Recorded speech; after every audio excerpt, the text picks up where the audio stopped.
sampun boten enten tenagane damel ngimbangi liyane sing ketok penak uripe kadang kepitak kelaran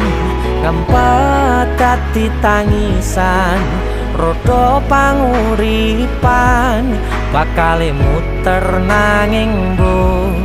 kapan